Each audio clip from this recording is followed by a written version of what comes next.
Hello and welcome back to Inside the Green Room with Danny Green. I'm Harrison Sanford. Good to see you, man. Good to see you, boss. Appreciate you having me on our show. Thank you. And obviously, as you can see to my right, Kentavious Caldwell-Pope. Much to discuss today. A lot of fun that we're going to have. There's some names. A name story that we have. First of all, appreciate you coming on the show, okay, brother. thank you. You know what I'm saying? Good brothers, to your time on your off day to come, bless us with some of the Kentavious knowledge. Speaking of off day, you recently had a birthday party for your son, correct? Correct. Yeah, we did January 4th. Okay. We had a birthday for my son, Kendrick. He's turned 1. Name's Kendrick. Kendrick. I call him little baby Jack. Baby Jack. That's best. That's definitely his nickname in the house. Yeah, man. We enjoyed it. I know he enjoyed it. So he turned 1. Turned 1. Did he cry? He actually cried when it was time for him to smash the cake. Okay. I felt like he was overwhelmed. He wanted to get down from his little chair and just run around. But other than that, it was pretty good. It's strange to me like what kids enjoy and what they cry from. I have a little sister who's 5, she'll be 6 in June. But I remember one of her birthdays, I think she turned 2. And every time people sang happy birthday to her, she started crying. Oh, man. And it was like, and then from that point on, you had to sing it low. Like my 7-year-old. Because you said it too loud. She's like, why is everybody yelling? And my oldest is like that. He don't sing happy birthday to him. So speaking of Kendrick, baby Jack, why didn't he get the Kentavious? Why didn't you choose Kentavious for him or Junior? I gave Junior to my second son. Okay.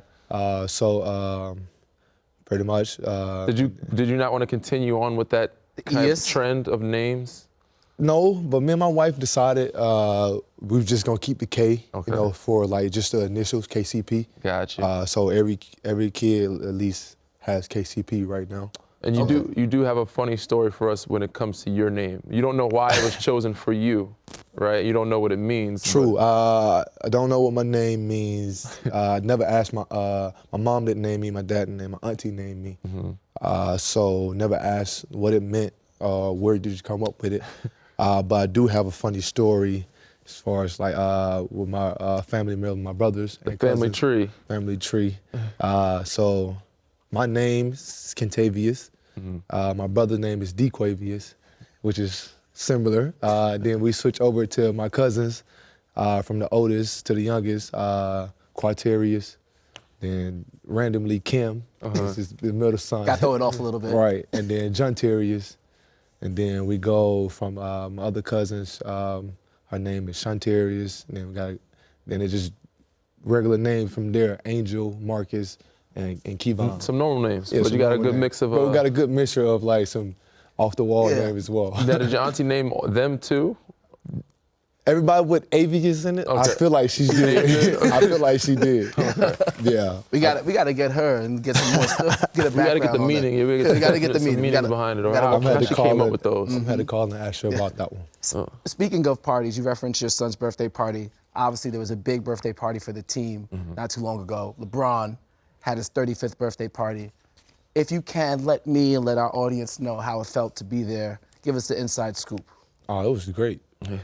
I had a great time. Amazing time. That's not. It was, you know what? It was LeBron's birthday, but like you said, it was a team birthday. It was his birthday, like but it felt like a team, a team birthday. I feel like, celebration-wise, because as you walked in, everybody, was welcoming. LeBron was welcoming everybody. Everybody was looking pretty sharp. Dressed up. It just felt great, man. Yeah, and he makes everybody feel special. Which he doesn't make the party about him. He never makes anything about him, which makes him obviously a great teammate and leader. But so everybody was clean. He put together last second, so we had to find outfits. We had 3 days. Outfit. I had I had a cane. Gangster I had a movies hat. in your lapel. I got luckily I had that in the closet. Yeah. So I had it was the gangster, it was the mob type theme, so I had the gangster suit in the closet. I had to find me a cane and a tie to match with a hat. Luckily I found that within the day. Yeah. But everybody was clean, everybody had a good time, enjoyed it, and from there, we had some fun. But I said he never made it really about him, and it was real in the family, the organization. Even some of the coaches, assistants showed up. said everybody's wives, girlfriends were there, and we had a blast. We had a ball. We had a good time. I don't think no one like was worried about anything. Yeah. It was just. It was free, man. Everybody was in there free partying and having a good time. Okay. So I assume at this party, music was also played. And it reminds me, or lets me remember how it is in the locker room with you guys, specifically LeBron. Because when I walk into the locker room, usually after a win, that's been happening a lot, LeBron has control of the aux cord. That happened the other day where Dwight walked in and he totally had something different playing. I think LeBron was playing Usher and Dwight came in. What's going on with actually, the usually, aux cord control? Usually before the games, Dwight, he usually has control of the aux most of the time. He's usually the man that gets us hyped up with the music. And before the games, after the game, LeBron has his own speaker. He carries around with him when he goes different places. When he leaves the locker room, when he goes to get some massage or goes to the treatment room, or if he goes to the shower or the bathroom, he brings a speaker with him. After the game, he has a speaker. Dwight goes to lift weights, which he doesn't need to lift weights anymore, but he likes to lift for some odd reason. So he takes his music with him, and Bron has his music there. Yeah. And I guess after the games and in the locker room, it's kind of the battle of the music, so we have to choose one. And I just feel like whoever gets the aux first is the DJ. Yeah. You know, that even happens on the road. Like whoever's got their phone on the aux, that's who the DJ is. A couple people fight over it. Like, I got it. But sometimes they let people mix in, like, all right, I got a song. You go, you pick a song. Yeah. They let, usually Dwight gets first dibs a lot of times, with Bron gets it sometimes. So. Yeah. Okay, I thought, you guys should do it as if whoever gets the aux is the person with the best plus minus, most points, most rebounds. Because that's not always the guy that knows music that well either. True. You know what I mean? Kuz knows music is great, and his DJing skills is coming around. But certain guys listen to different types of music, and not all music's for everybody. Yeah. I feel like Dwight, Bron have a good feel of what's, not just the hits on the radio, but like what's for everybody kind of listens to and can bump. Outside of the game against the Knicks, you guys won by 30, and LeBron was playing. I forgot what it was. I think After it was the game, it's more like It's like mellow. mellow. I think we play we do. We haven't played it in a while, but we do play our team theme song. We're trying to change it, though. We try to change it. So What's the team theme song? Well, after a win, like the first 20 games or so, it was finito. So we would bump that after the games, after winning the first 15, 20 games, we playing finito. Okay. You should bump that through Staples Center. I'm sure they play it at some point throughout the warm-ups or the game. Nah, they don't play it. not that song. I haven't heard that song. Nah. KCP, as Danny was talking about Kuz, I know you guys are all together in the locker room. It goes KCP, Danny. Yeah, he's right next. He's in the corner. I'm in the middle, and Kuz is right next to me. And one thing I've learned about Danny over our friendship is that he likes things orderly, clean. He learned the hard way, by the way. I did learn the hard way. You can Stayed say in my that's crib for about a week or two. I came back. We almost got into blows, bro. How disrespectfully dirty he left my house. But I feel you. He just has a high level of cleanliness. I mean, he knows I'm organized. He knows I'm organized. Okay. So. Well, how are you guys adjusting? I feel like that's a good thing. Yeah. No, it's a great thing. It's a great thing. So I'm wondering how you guys are adjusting to Kuzma's. See, I don't have to adjust. He does. I know he's gonna be clean, so I was like, I'm gonna just keep mine to myself, keep it clean. You know what I'm saying? Cause me, I like an organized mess, but it's in my space. Yeah. You know what I'm saying? So I know where to go at, to get stuff. It's not messy, but it's not. It's where places he know he can get it. It's not clean, it's not messy, it's like you said, organized mess is the best.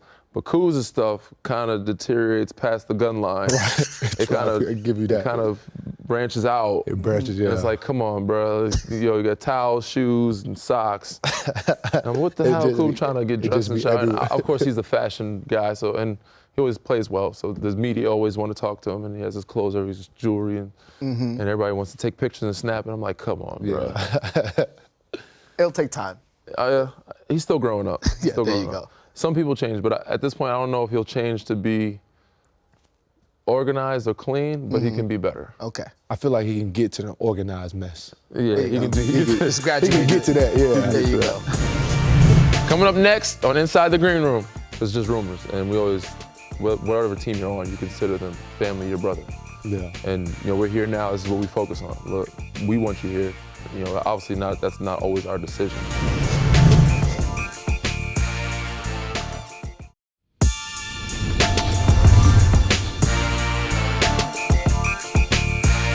KCP, obviously you've gone through this period before in your career, hearing a lot of noise on Twitter. We're near the trading deadline.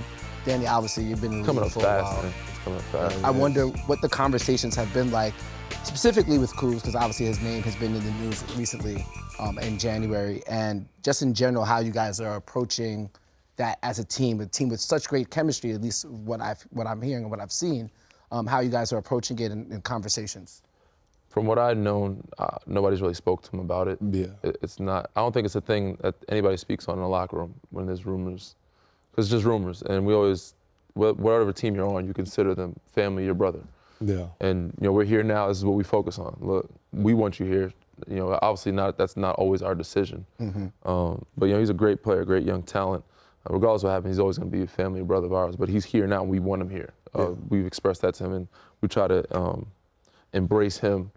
And I think for the most part, in terms of anything, we don't really discuss that or outside noise. And obviously, everybody helps with the outside noise, and we don't know how it affects certain people. You'd have to ask him personally. Yeah. But more so, we try to talk to him more about on the floor stuff, and being patient and not, I guess, pressing so much or understanding, certain ways to do things. And he just, in our mind, he moves like 100 miles an hour. He's going fast. Yeah. And maybe the game is slowing down for him, but it doesn't seem like that the way he's moving. It's like, you're good enough. You don't have to move 100 miles an hour to get to where you want to go. If you just slow the game down, for yourself and for us, things will come easier, and you'll make, better decisions offensively, defensively, all around the board. But, he's starting to understand that. He's getting better. Obviously works with Phil every day. But the trade rumors, like I said, they're just rumors to this point. I said, I don't know any inside of it. I don't think KC, nobody's spoken to him about it. So, he's with us, and we want him with us from here on out. Yeah. That's like Danny said, no one have discussed it. And it's just all about being in the moment, with the team, our brothers, and just playing, trying to win.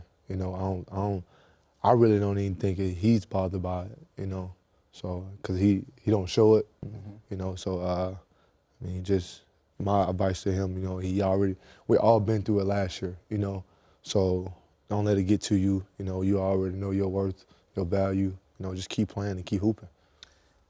The noise gets louder. For sure. When you guys, with trading deadline, obviously, but when you lose. And the noise around the league, around the NBA world gets a lot louder when you guys lose to the Clippers.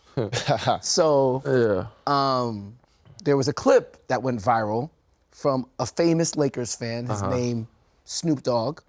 We're not gonna play the clip, but I'm sure you guys are fully aware. Yeah, we've seen a couple clips. Yeah. We've got a couple clips out there. We'll see. We're pretty aware. I said the noise is cool. We have our locker room, we have pretty confident guys that are secure with themselves. Kuz said he's very self-confident, secure guy, so I don't think any of that stuff bothers him or other people. And we have so many vets, guys have been, they know, what they're gonna hear, the criticisms, this, that, and other.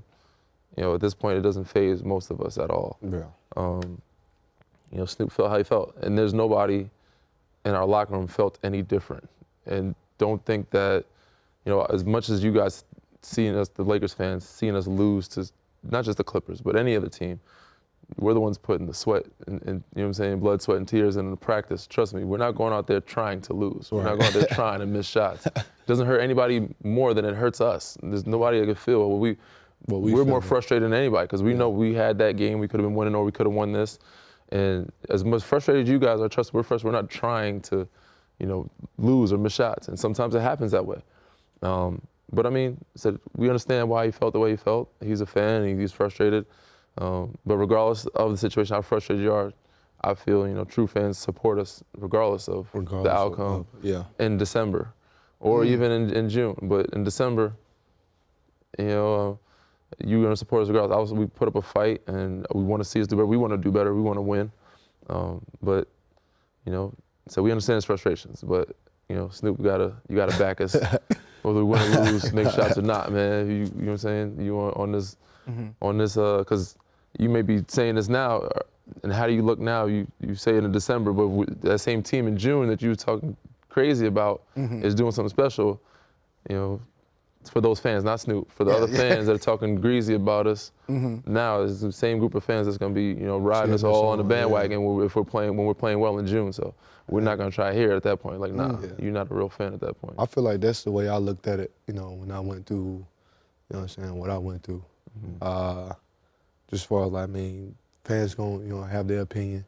They're gonna say what they want, you know, and other than that, man, I couldn't let it get to me, you know, because once it turns around, it'll be gonna be the same people cheering me on. So, you know, it's crazy, man. It's crazy. So that was my mindset in, like, trying to, you know, get back on the right track as far as, like, just, all right, they're gonna let them say what they want, you know what I'm saying? But, you know what I'm saying, you focus on just, you know, getting back to where you need to be. Speaking of, I wanted to ask you a couple questions myself, because he's always asking the questions. Listen, man. Is that because you had that rough start, and there's always gonna be rough stretches. We all know it as shooters, as players. There's always gonna be rough stretches. And right now you're playing great. Is there any personal goals you have for yourself for this year? Personal goals. Before you started the year, and then I guess now, and then obviously. Well, before the season started, one of my goals was to, you know, this summer I put in, you know, work, you know what I'm saying, like every morning, you know, just, like, I feel like this year, you know what I'm saying, I gave it my all, like, as far as, like, summer's workouts, you know what I'm saying, training camp, stuff like that. And for it to turn out, for my season to start out how I did, you know, that took a toll on me. You know, it took me to, like, you know what I'm saying, a real low place, you know, and I didn't know how to get out of it. And, man, just my family and the support I had behind me, you know, praying a lot, you know, it just, I think I just sat down and talked to a good friend of mine, and I feel like he was just preaching to me about, like, you know what I'm saying, outside noise and what to do. So, and once I did that, it was no looking back, you know. And obviously my goal now, you know, is just to continue, you know, to have my faith in myself, you know, continue to stay confident and just play, you know, and not worry about nothing.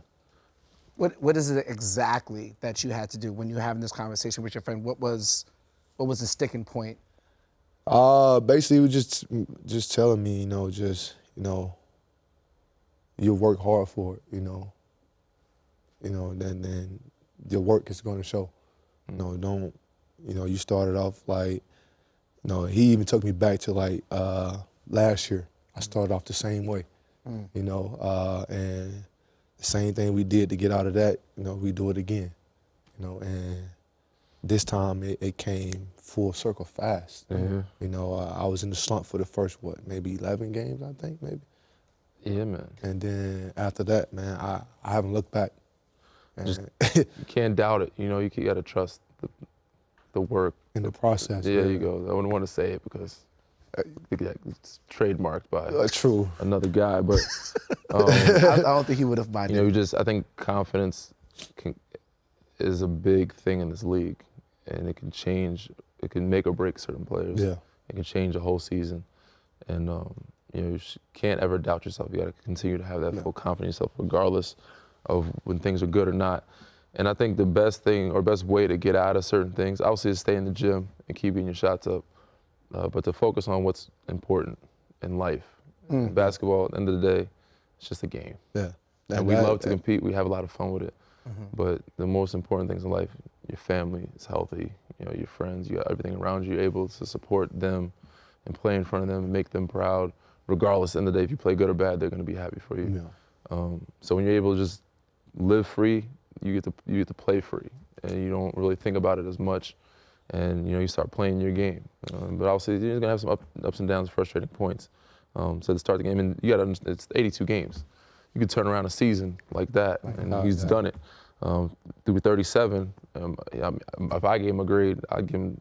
He started off, kind of rough, but right now he's A minus type effort. You know what I'm saying? And our team, probably all together, I'd say we probably B plus as a team. We're playing good. We had stretch but he probably, most people who started out, he probably C minus player. Right now he's playing A type basketball. It's A game every night, and he's a big part of the reason why, we're number one in the West right now, especially with AB going down for 3 or 4 weeks he's out.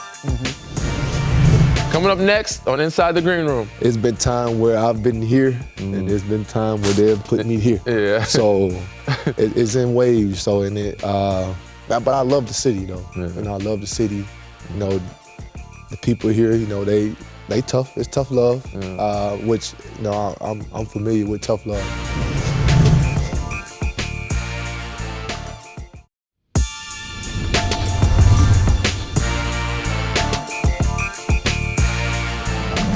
Frank Vogel for the mission that he has or the perspective that he has. He says he didn't want anybody to lose their starting spot because of a short-term injury, which is part of the reason why AB went back into the starting lineup after he had missed those games. How are you, and obviously Danny too, you guys have a good guard rotation, but that also means that you might not be on the court as long. You might sit, get cold.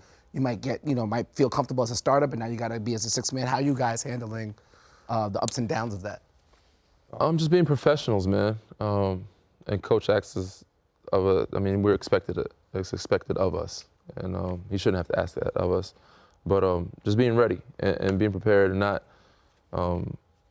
getting frustrated or down on the coach staff and saying, I need this, I need that, but believing in what they have planned, their bigger picture. Obviously they're playing out certain minutes, certain positions, certain rotations for a reason, and we're winning. So you can't really complain, but things are going well, and we all know what the bigger picture is. Nobody really cares about their individual stats. We care about the team stats. At the end of the game, end of the day, of Lakers, and what column is Lakers in, and who's won, and what the end score is.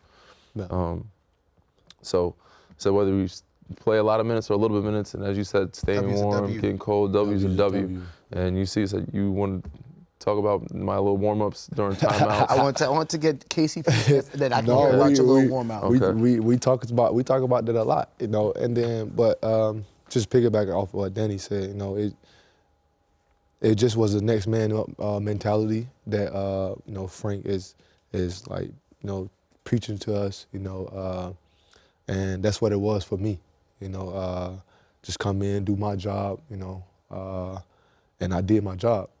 So and AB was healthy and he came back. I wasn't mad, upset about it. I look up to AB, as far as like defensive wise, man. He's a dog, and I try to when I do sub him out, I try to pick up his slack, just to stay in that mood, and we pick it back off each other, man. AB, so we talk to each other, keep each other up. Even on the offensive end, hey, if your shot flat, hey man, get it up. They flat a little bit. Just stay engaged with each other. And man, AB have a relationship where no matter if we starting or come off from the bench, man, we still gonna have that brotherhood. Danny, you gave KCP an A grade. Yeah. Now, would you also classify that as bread from heaven? For sure, man. For sure. For those who don't anything Rob says, man, is gold. It's gold. Yeah. So it was 2017 press conference. KCP you referred to as your signing was bread from heaven. Man, that's a lot. It's a lot of pressure. That's a lot of pressure to follow through on, man. Yeah, baby. Mine just said coming from Detroit and LA is different type of noise, different type of distractions. Yeah. I can't imagine. I felt like what they seen in me in Detroit is what I brought to the table here, and he felt like maybe that was, the bread from heaven that they needed at the time. And man, I just come in, do my work, give it 110% every game, and just try to, stay afloat, maintain. Are the stress levels different from Detroit than they are in LA? Yes, Okay. most definitely. I mean, I think it's pretty obvious, but. Give me an example. How is it? And the last couple obviously years I know the haven't helped. attention So side. did it take you a while to adjust to it? Like you've been here, this is third year This now? is my third year. I have 4 years in Detroit. It took me definitely a while to adjust here in Detroit. You know, I felt like, you know, Detroit was, you know, Under the radar, quiet. under the radar, yeah, most definitely. And it wasn't, you know what I'm saying, it wasn't city of, you know what I'm saying, Los Yeah. Angeles either. So it also kept me, you know, humbled, you know, and just being within the, you know, the moment, just in Detroit. You How know, long do you think it took for you to I guess, get used to the microscope, the noise, the lights, the criticisms? Here? Yeah. Still not used to Yeah, it. Because it comes in waves, you know, it comes in waves because it's been time where I've been here and there's been time where they've put me here. Yeah. So it's in waves. So but I love the city though. Yeah. You know, I love the city. You know, the people here, you know, they tough. It's tough love, which, you know, I'm familiar with tough love. For sure. It's great though, man. My family love it and I enjoy being here. It is a great city. Fans are great too. But speaking of, big shout out to those who came to the live show, by the way. Thank you guys for showing up. Yes, indeed. And speaking of the live show, I had mentioned, you know, obviously, I guess they asked about the championships. And I said something about along the lines, you guys got 16. You guys are kind of spoiled. And I talk to Phil about this all the time. I mean, they're great fans, but they are spoiled. And Phil, like, even before every time on our warm-ups, our introductions and stuff, you know, they get loud, they cheer some, but you can tell that they're a little talk to us spoiled. when you got the and ring. Spoiled fans, exactly. They come talk to us when you got the ring, and they only, you know, when you're doing well or when you're winning. But when you lose, right, they let you know they're That's on why I you. said it's So tough love. That's how man. you know it's spoiled fans. They're used to winning all the time. It's like, yo, you better get your right. You know what I'm saying? So. Yes, indeed. Well, speaking of getting your ish right, Yeah. KCP and I were talking before you showed up fashionably late about. Sorry about that. I had a prior engagement for That's the all fans. good, Danny. We were talking about working on your passing skills a little bit. Yeah, I'm working on some things. I'm learning, watching other guys. I'm not a point guard. I'm not a point guard. But, you know, I used to be a quarterback, so. KCP, what are your vantage points on some of the best? I mean, Anthony Davis has looked great this year, and so has JaVale McGee. And sometimes certain passes make them look even better than expected. I think it's just AD and JaVale length. They can just, It helps. it helps. It does. Yeah. I've never had a guy like that. I've never had guys the like white that as before. well, you know. It helps, like, you know, when you just drive in and you just hop and just throw it up, and then, I mean, you got 6'10", 6'11", 7 foot jumping at the rim. It's hard to stop. So like, They're gonna make you look good, man. Yeah, they'll make you look good. You know have a what lot I'm of saying? options, Yes. okay? No, So if you get stuck, you could always just throw it up to the, you know. Throw it up to Last the big game, fellas. I had a good one last. It was a bad one too, but I made sure that nobody didn't steal it, and it got there. There was one I threw to AD. It was really high, The one- and he had to catch it when he came down. Yeah. which was I was hoping he would do that because I saw somebody coming to help, and I was like, damn. I didn't know where you was throwing that. Yeah. It just went straight up in the air. Like, But the other ones he catches, man. Yeah. He makes them look good. he makes it. And I think he makes them Dramatic. more dramatic than they have to be. And people are like, oh, it's the worst lob pass ever. I'm like, yo, he probably could have dunked it regular. He could some But you know, passes. he wants to yeah. put a little fashion, you know. You got to put your little, Yeah, they put a got to little, put you a know what little I'm fire saying? on it. The Baines poster might end up being your top, the Lakers in the highlight reels, at least a top replay. Also, I don't know if there's this going to year? be too many plays that are going to be better than Of that. this year? That Of was this body year? to body full extension. And they On the didn't call a lob? foul. And they didn't call the foul. Yeah, They he had a did. couple lobs. But I think you say that, we have a lot of games left, and Bron AD do some pretty extraordinary So I think there's going to be some other plays. In that case, with Bron and AD lob, I think it's just more of the pass. Yeah. He's gonna catch the lob. The pass is gonna be there on time. Yeah. It's just the way Bron's, like, you know what I'm saying, put his thing on it, and it just, all right, AD is there. Like, So there's going to be some other highlights throughout the year that I think are going to be kind of close to that. There's definitely going to be a bunch of highlights left. One thing that LeBron does help you guys with highlights because he has great passes, which lead to shots for you guys. Yeah. Coming up next on the show for those people that are home or listening, we have Chris Matthews, lethal shooter, who's been working with KCP and Danny. He's going to join us, talk about the art of shooting. We have a little fun stuff to end the show as well. See you guys right back with more Inside the Green Room. Coming up next on Inside the Green Room. I have a lot of confidence in KCP. When I recently met him last year, the second half of the season, I think he was shooting, like, no disrespect, like 20% from three, and we went all the way up to almost 40%. And that was, like he said, like it was really strict training the second half of the season last year.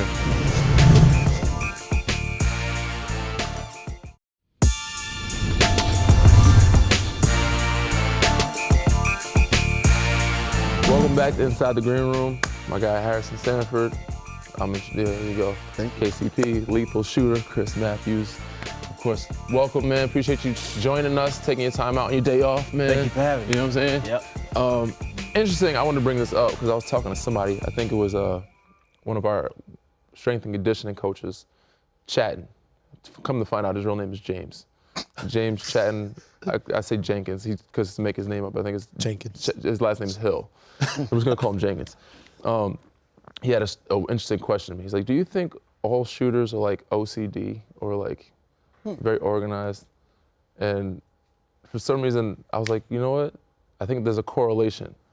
And I don't know anything about Chris Lethal, but if I were to guess, I would guess that you're a more organized OCD type of person.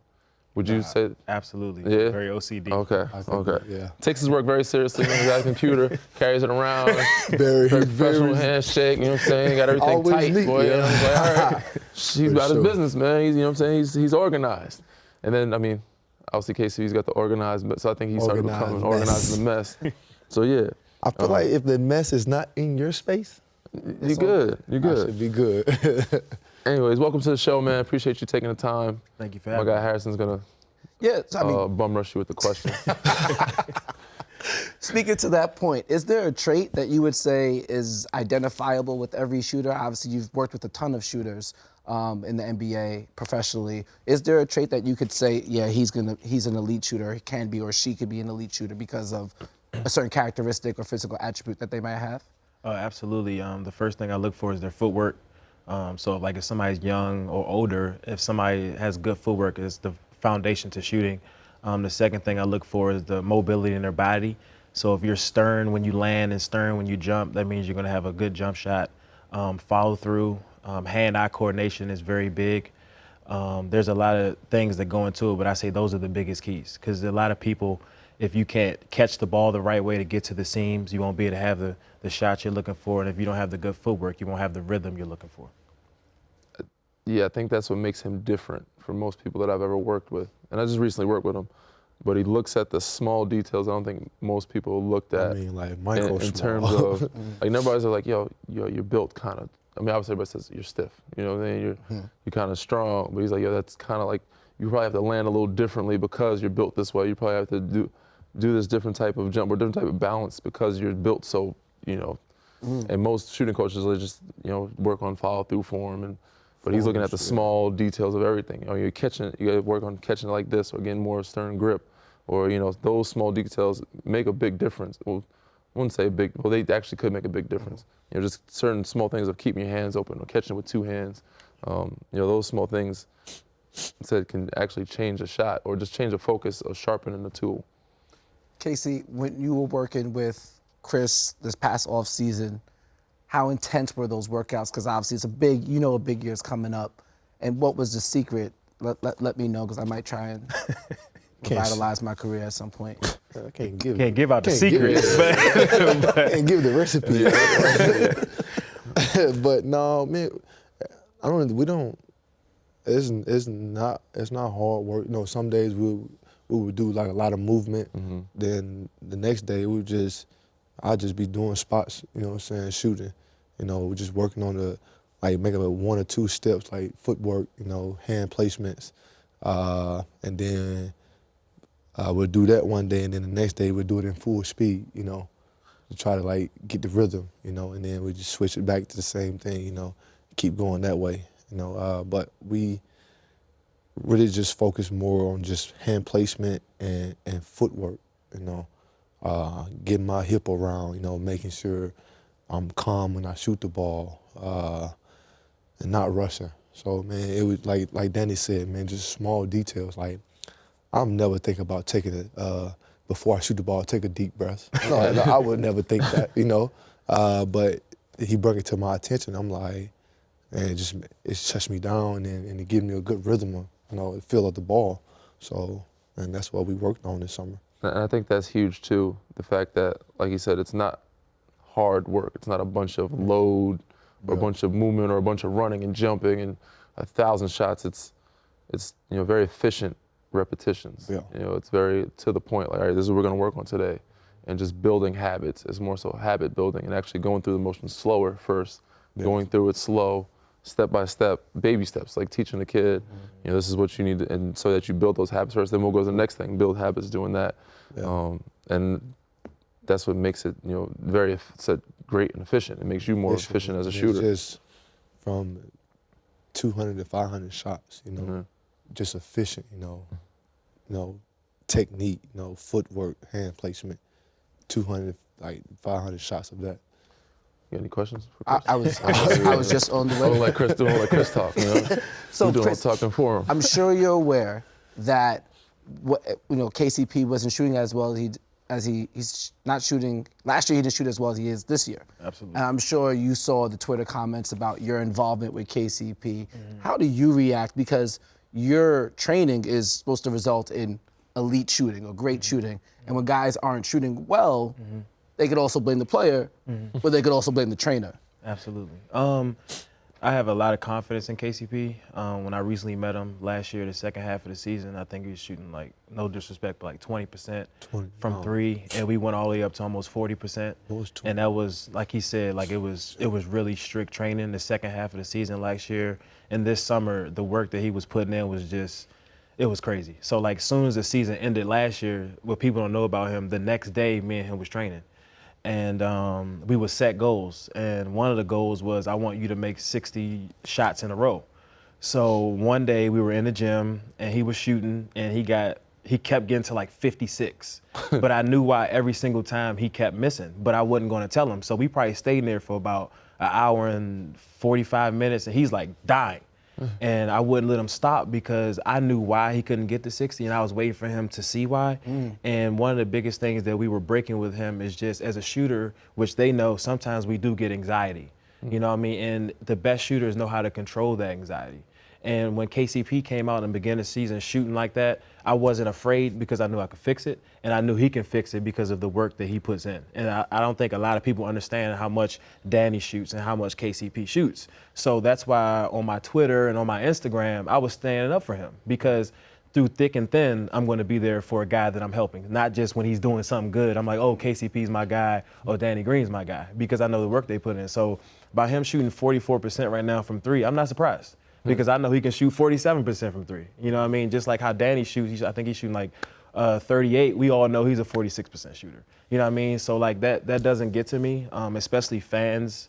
No disrespect to fans, like I'm a grown man. So other people voicing their opinion about me doesn't get to me because I have so much confidence in my guys and I'm with them to the end. Coming up next on Inside the Green Room. Prime, Shaq, and Kobe. I got to go with Shaq and Kobe. All right. 5 seconds. I'm biased. I'm going with my teammates. It's just a debate. Can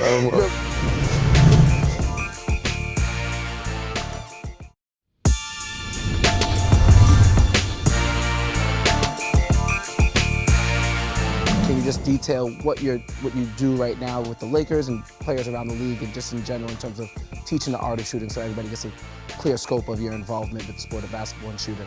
Well, I'm a private contractor. I help players. I'm blessed right now. I'm helping like 10 teams. I'm in LA, you know, for certain players. Are you helping the Clippers? No. Okay, They no, let's be fair. Some guys did reach out, but like me and Kay, we talked about it, and another person on the Lakers team. It's just it wouldn't be smart. You know what I mean? So keep it in house. These are my guys. So no, I'm not helping those guys at all. But I'm a private contractor for players. I have done contracts for teams. A lot of people might see me on Instagram and think, everything is just lethal shooter. But the players that know me, that have trained with me, they know it's a real training. It's not just an Instagrammer, and I would pray that some of the people in the world know I'm bigger than Instagram. It's just Instagram was an outlet that I used to show that I can shoot, and I'm a way better teacher than I am a shooter. There's a Lakers debate going on here, and you and I will answer first because I feel like these guys might be biased, but people are wondering who would win in a 2-on-2, Shaq and Kobe versus LeBron and AD. I'm just gonna say this now, get my answer out the way. Love LeBron, love AD, Shaq and Kobe. Okay. Just two things. 2-on-2. The only reason I might say, so if AD has the ball, I don't see Shaq checking him on the wing. And I can't see AD checking Shaq in the post. And I love Kobe, like he's one of my heroes, but I don't see Kobe stopping LeBron in a post because how strong he is. And LeBron's one of the best defenders there is, but I don't see him stopping. So basically whoever gets the ball gets the ball first, game go to 7. But let's throw this in there too, though. Then, are we talking about Shaq, Kobe now, or in their prime? You gotta give us you can't just give it to him now, because if you give it to Kobe and Shaq now, I'm taking LeBron and AD. Prime, you got 5 seconds to answer. Prime, who you going with? Prime, Shaq, and Kobe? I got to go with Shaq and Kobe. All right. 5 seconds. I'm biased. I'm going with my teammates. It's just a debate. I'm with lethal here. Whoever gets the ball first. That too. But I honestly think, it's 2-on-2. It's you gotta hard put a to do dribble limit 2-on-2. on it. Yeah. You gotta put some type of limit on it, because nobody just plays unlimited dribbles anymore. Nobody plays Before you post up for 5 seconds or 5 dribbles. Before we have this, it has to be what's the rules of the game. Yes. Yeah. Okay. You know what I'm But saying? it also said who gets the ball first. But I think if whoever gets the ball first, it has gonna a be pretty hard. good shot. Whew. Great shot. But if it's a 5-game series, whoever wins 5 games, I think I'm gonna give it to Bron and AD. Also because I think that when Shaq and Kobe were here, I'm not saying Shaq wasn't in his prime, but I think Bron and AD can give them a little. Because AD hasn't peaked yet. Yeah. He has He hasn't. we're the same age. He's 26. But I think that So- they also can more mobile, and they can probably tire Shaq and Kobe out a little bit. Yeah. I would love to continue this conversation, but there's a video that I want to get your opinion on. So recently at State Farm Arena, there was a kiss cam video. I think you guys will be able to see it on our monitor here soon enough. And there was a couple, and as you can see here, my man went in for a kiss, and Was this when we were in Atlanta? Oh. you see She that? gave him no finger. Wow. Guys, That's his he was girl, like, though? so who's in the? Oh, it has to be his girl, right? Because look, he licked his lips and everything. Oh, no, he was ready. Nah, I think he was trying to ask her like, what you want to do? So what you That's not trying his- to do? He's trying to get a vibe for it. He gave her the whole tongue too. First of all, first of nah. all, she's like, I'm eating. Look at her. She about eating nothing. right now. Food. See, but she can't play him in public like that. She got to kiss him, man. I think she's more so trying to play the camera. Yeah. than him. No, but She's listen. like, y'all disrespectful. I'm trying to eat my meal right now, like he said. Yeah, Y'all that's put why the I said camera on she me eating her while meal. I'm You know, eating. y'all know how I'm not females don't like I'm to not be, gonna do this you know what today I'm saying? with You y'all. want to Y'all take a gonna picture put while that they camera eating off and me. stuff. You know what I'm saying? Strong black woman. She let us know. Y'all ain't gonna put that camera while I eat my food. Right. Tell him, Queen. She was eating, she was rubbing. No, you don't want to, that's. Appreciate you guys. I still think she should have kissed him, but nonetheless, appreciate your time, Danny. You know how we do. Appreciate you. Read, rate, subscribe, review. You know what I'm saying? KCP, keep shooting. Yeah, all day. Thank you for your work. And as we mentioned before, love the fact that you're sticking with the purple and gold in terms of not working with the Clippers. Yeah. For now, at least. All day. Yeah. You gotta do what you gotta do. I understand. Do what I gotta do.